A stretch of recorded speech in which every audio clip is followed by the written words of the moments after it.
lettre Vav, c'est une lettre spéciale qui peut se prononcer de 3 façons différentes. Alors, on a d'abord avec le petit point au-dessus. Tu peux le mettre, regarde en dessous.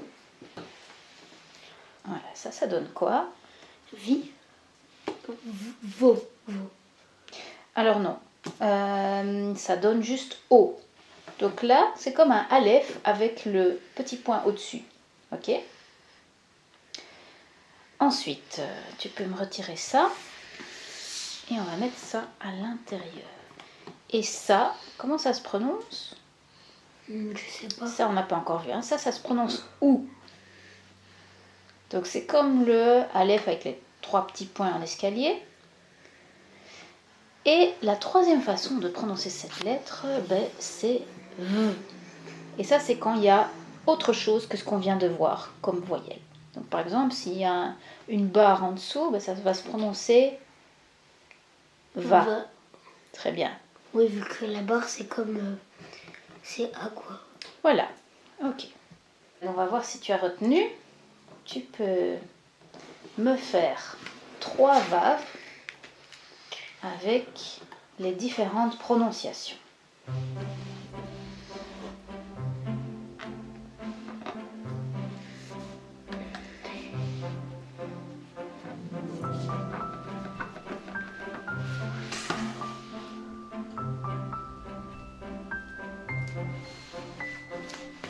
Alors ça se prononce comment? Ça se prononce O. Très bien. Et ça, c'est comme le petit point au-dessus qui se prononce O.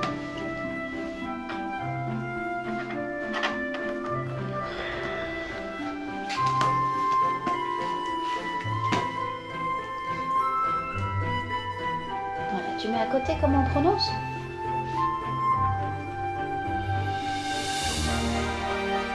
Ok, et le troisième?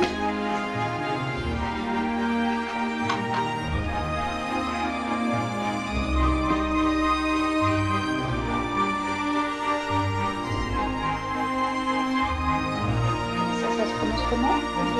Très bien. Ok, super. C'est quoi la forme du Vav? Ça représente quoi? Ça, je sais pas. Ça ressemble à un clou. D'accord? Oui. Et en fait, le mot Vav veut dire clou. Et un clou, ça sert à quoi? À construire. À construire, ça sert à relier 2 choses. Ok? Alors, il y a très peu de mots qui commencent par un Vav. En général, si on trouve un Vav en début de mot, c'est la conjonction et. Ça peut aussi être une autre conjonction, comme mais, si, alors, lorsque, parce que. Mais on va surtout retenir et. Alors, qu'est-ce qu'il y a écrit ici, Gad? Guide. Ouais, c'est quoi? J'ai oublié. C'est toi. Comment tu t'appelles? Ah oui, Gad. Ah oui. J'ai oublié le A. Et l'autre? Abi. Ok. Donc j'ai mis Abi au lieu de mettre Abigail parce que c'est plus court. Et donc si on veut dire Gad et Abi, on va faire Gad ve Abi. D'accord? Alors, vous vous souvenez, dans la leçon passée, on avait vu Delet, une porte. Et si on veut dire la porte, c'est Ha Delet. Et on avait vu que le Ha, il est collé au mot. Donc, la porte s'écrit en un mot. Et ici, avec E, c'est pareil. Gad ve Abi, le V va être collé à Abi. Ok? Si on écrit ça, on a Gad o Abi. Ça se prononce O. Et c'est un mot qui veut dire où en hébreu. Donc si je dois choisir entre Gad ou Abi, je vais dire Gad o Abi. Et dans ce cas-là, c'est un mot à part. On a quelques mots ici avec Vav. Est-ce que tu te souviens, Gad, comment on dit rouge? Ça ressemble à Adam. C'est Adom. Alors, tu veux écrire rouge. Alors maintenant, pour faire le O, ce sera un vav. Et un même final s'il y a, ou même normal s'il n'y a pas. Voilà, très bien. Ça c'est Adom, rouge. Et donc là, on a le vav qui se prononce O. Ensuite, ici on a le vent. Est-ce que tu te souviens comment on dit le vent? Le vent se dit de la même façon que l'esprit. C'est ruach. Ok? Alors, tu essayes de me l'écrire? Donc, ruach, ça commence par un resh. Ah. Et maintenant, ça va être le ou. Donc, vav avec oui. le point. Voilà. Et en fait, le ach, ça va être le chet, qui va avoir une voyelle avant. Voilà. Très bien. Donc ça, c'est ruach. Et alors, un dernier mot, ça c'est un des seuls qui commence par vav. Alors, ve, r. Le resh. Oui. Resh. Et d. Dalet. Voilà, très bien. Vered. Donc ça c'est un des seuls mots qui commence par un vav. Voici la Torah que Gad va ouvrir.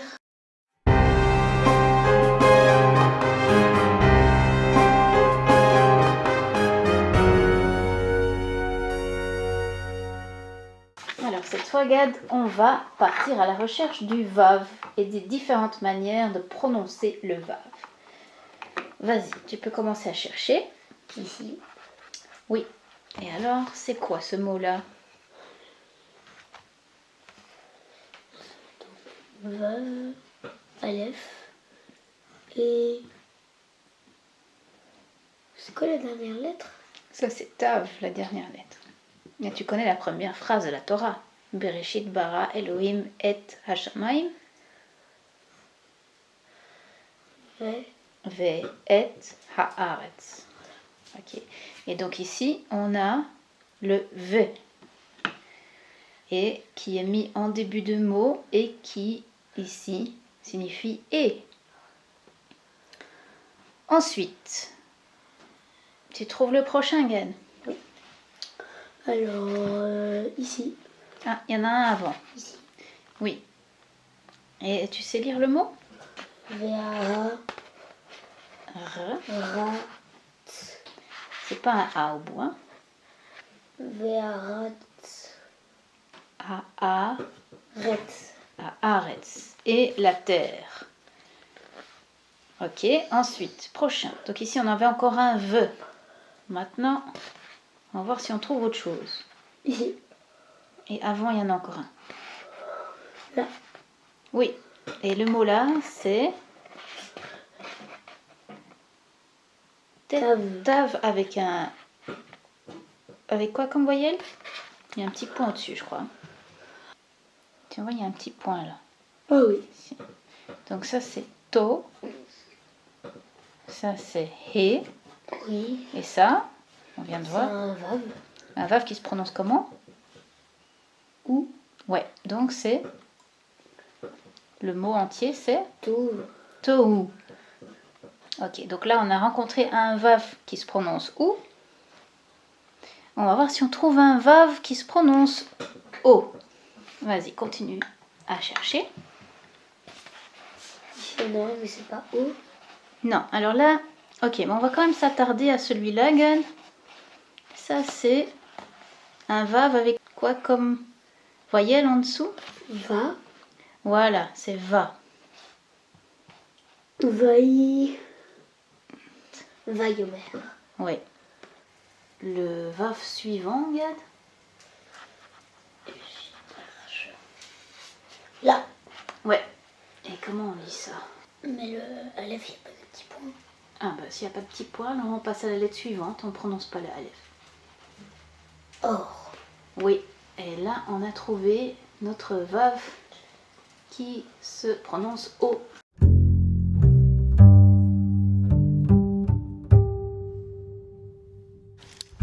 Alors, on a vu que le vav sert à relier. Le premier vav dans la Torah relie les cieux et la terre. Et vav, à quelle valeur numérique, Gad ? 6. 6. Et qu'est-ce qui s'est passé le 6e jour de la création ? Dieu, il a créé les humains. Oui. Et il a dit que c'était la meilleure création. Alors, si on met ensemble le premier vav qui relie les cieux et la terre et le 6e jour, on comprend que c'est à l'homme de relier terre et cieux. C'est-à-dire que c'est à l'homme de faire connaître Elohim sur terre. On continue avec le chiffre 6. Le 6e jour est différent des autres jours. Les 5 premiers jours, Elohim qualifie son œuvre de Tov. Qu'est-ce que ça veut dire, Gad ? Bon. Oui, bon. Il vit que cela était bon. Mais le 6e jour, il vit que cela était très bon. Tov Meod. Il y a 6 lettres dans Tov Meod. Voilà, Gad m'a écrit Tov Meod avec le Scrabble. Alors, qu'est-ce qui se passe si je change une lettre de place ? Je vais mettre celle-là à la fin. Qu'est-ce que ça donne, ça ? Si le Aleph c'est A et qu'il y a un A en dessous du Dalet, Adam, Tov Adam. Et donc, Adam et Meod. Donc, Meod, ça veut dire très. Très et Adam, c'est des anagrammes. Et donc, on voit des choses en hébreu qu'on ne voit pas en français. Derrière les mots très bon se cache Adam. L'homme, qui a été créé au 6e jour, est composé de 6 membres. Tu sais me dire lesquels ? Les 2 jambes, les Oui. 2 bras, Oui, la tête, oui, le corps. le tronc, on va dire. Oui. Et qu'est-ce qu'on nous dit à propos de l'homme ? Il a été créé à l'image de Dieu. d'Elohim. C'est là que ça devient très intéressant. Est-ce qu'on sait à quoi ressemble Elohim ? Non. Non. On n'a pas d'image d'Elohim, mais on connaît son nom sacré. Ok ? Il y a un vav dans son nom. Et si on réorganise les lettres, qu'est-ce qui apparaît ? C'est la figure d'un homme avec 6 membres. Yod, He, Vav, He. D'accord ? Et le Vav, c'est le tronc qui relie tous les membres. Et on voit que l'homme est créé à l'image d'Elohim. Le Vav représente la connexion entre les membres, mais aussi avec Elohim.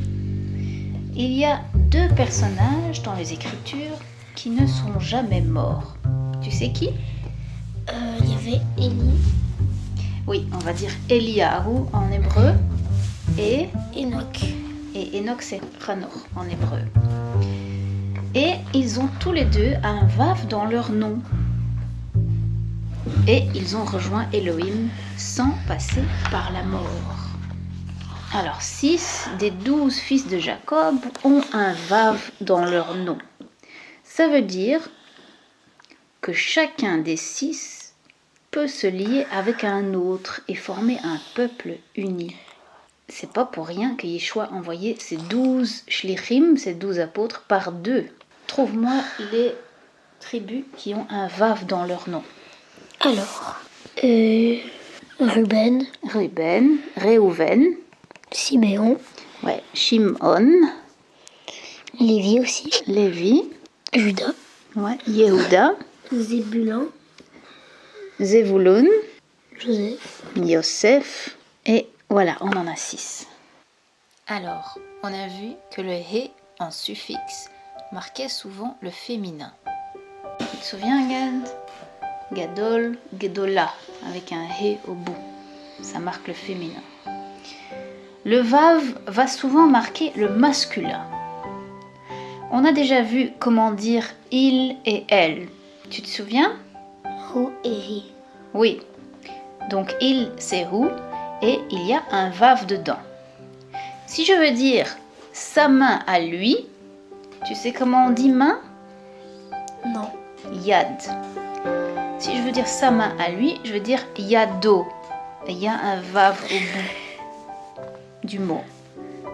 Si je veux dire sa main à elle, ce sera yada, avec un he au bout. Donc on retient que le he, c'est une lettre féminine et le vav, c'est une lettre masculine. Mais comme c'est une lettre qui rassemble, on se rappelle que le vav, c'est un clou à la base. C'est aussi une lettre qu'on va retrouver dans la première personne du pluriel, nous. D'ailleurs, pour les francophones, c'est facile de retenir comment on dit nous en hébreu. C'est anachnu et on entend le son nous à la fin. Donc le vav, c'est une lettre masculine et c'est une lettre qui rassemble, qui réunit.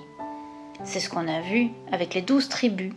Ce sont tous des hommes à la base et ils sont censés être unis entre eux et unis à Elohim.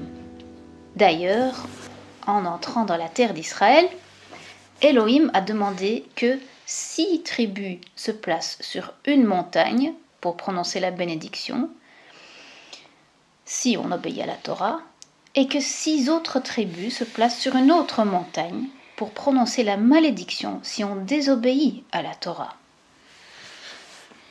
Adonai nous laisse choisir. On peut soit se connecter avec lui, soit avec le mal. Il y a toujours ce chiffre 6 qui nous parle du lien. Et ça nous amène aux fêtes de l'Éternel. Alors, il y a combien de fêtes de l'Éternel, Gad ? 7. 7. Alors, tu es d'accord avec moi que lors des fêtes, on se rassemble. Oui. Et on cherche à se rapprocher d'Élohim, à nous connecter avec lui. Eh bien, 6 des 7 fêtes ont un vav dans leur nom. On ne va pas les voir toutes maintenant, mais le vav nous relie les uns aux autres et il nous connecte à Elohim. Mais alors, pourquoi est-ce qu'il y a une fête qui n'a pas de vav ? Et c'est laquelle d'abord ? Eh bien, c'est la fête de Pessah. C'est la fête de la libération de l'Égypte. Cette fête marque la fin de l'esclavage. Or, les esclaves, qu'est-ce qu'on leur fait pour ne pas qu'ils s'enfuient ? On les tape. Mais pour éviter qu'ils s'enfuient, parce que justement, moi, si on me tape, je vais essayer de m'enfuir. Je sais pas moi. Ben, on les attache. Ok ? Pour empêcher qu'ils s'enfuient. On les tient liés, soit par des chaînes, soit par des menaces. Parfois, il y a même des clous, des vavim dans les chaînes. Elohim a choisi cette fête pour délier les esclaves. C'est pour ça qu'il n'y a pas de vav. Il retire les chaînes pour qu'ensuite Israël puisse s'attacher à lui. Maintenant qu'on sait que la signification du vav, c'est de relier, de rassembler, et que le code secret du vav, c'est le chiffre 6, on va regarder un détail auquel personne ne s'attarde.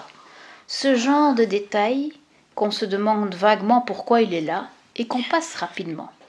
Alors, je vais te lire un passage, c'est dans Matthieu chapitre 17, verset 1.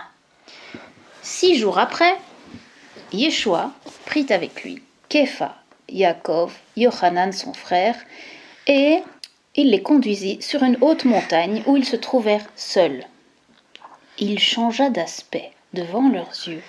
Son visage se mit à briller comme le soleil, et ses vêtements devinrent blancs comme la lumière.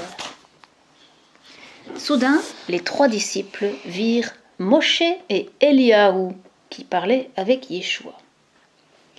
Je ne sais pas si tu as remarqué, mais le chapitre commence par 6 jours après.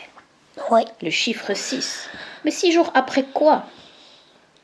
Pour le savoir, il faut retourner à la fin du chapitre précédent. Alors je lis un petit peu. En effet, le Fils de l'homme va venir dans la gloire de son Père avec ses anges. Et alors, il traitera chacun selon la façon dont il aura agi. Je vous le déclare, c'est la vérité. Quelques-uns de ceux qui sont ici ne mourront pas avant d'avoir vu le Fils de l'homme venir dans son règne. Et 6 jours après, 3 des disciples ont une vision de Yeshua dans sa gloire. Le chiffre 6 nous montre qu'il faut relier les 2 chapitres, c'est-à-dire retrouver le contexte. Parce que, je ne sais pas si tu le sais, mais lorsque la Bible a été écrite, il n'y avait pas de division en chapitres et versets. C'était un seul bloc de texte. Et quand on passe d'un chapitre à un autre aujourd'hui, on doit se dire qu'il n'y avait pas cette séparation à l'origine. Donc, avec le contexte, on voit que Yeshua parle de sa gloire et que certains disciples la verront avant de mourir. Et justement, 6 jours après, 3 de ses disciples en ont un aperçu. Voilà le lien du Vav. Et le Vav indique aussi la connexion avec Elohim. Or, c'est exactement ce que les 3 disciples vont voir. Yeshua devient lumineux et la voix d'Elohim se fait entendre et confirme leur lien spécial en disant « Celui-ci est mon fils bien-aimé, en qui j'ai mis toute mon affection. Écoutez-le. » Mais je trouve que les liens, où tu les trouves, c'est quand même génial que tu trouves des liens comme ça. C'est gentil. Ben en fait, ça me vient. Quand j'étudie, je médite, je réfléchis, et puis pouf, ça me vient. Si on compare le nom de Yeshua avec le nom sacré d'Elohim, qu'est-ce qu'on remarque? Alors déjà, il y a le yod au début, donc, comme d'hab. Et après le shin, on a un vav. Oui. Et donc, c'est 2 mêmes lettres, les mêmes. Oui, c'est ça. Dans les 2 noms. Ils ont tous les 2 un vav à la 3e place. Ça montre qu'ils sont liés, qu'ils ont une relation très particulière. Pour les prénoms avec Vav, on a David, Elior, Yochanan et Evaël.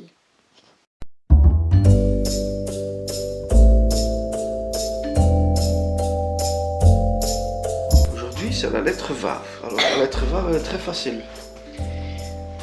Aussi facile que le Yod. Donc, regarde bien. On fait notre petite cédille. Parce que le Vav, tu vois? Donc, toujours laisser ta lame bien inclinée pour retrouver l'inclinaison ici et là. Mais là, je trouve que je ne l'ai pas fait très bien. On va en faire un. Et tu n'as qu'à suivre la ligne ici. Tu vois? Comme ça. Ça, c'est nickel. Mets bien ta lame. Mal mise ta lame comme ça. Plus inclinée.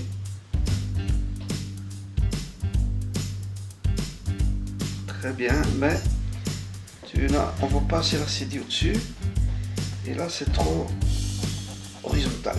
Tu dois être plus... Voilà. Ok. Très bien. Voilà, c'est la lettre qui est une des lettres les plus faciles.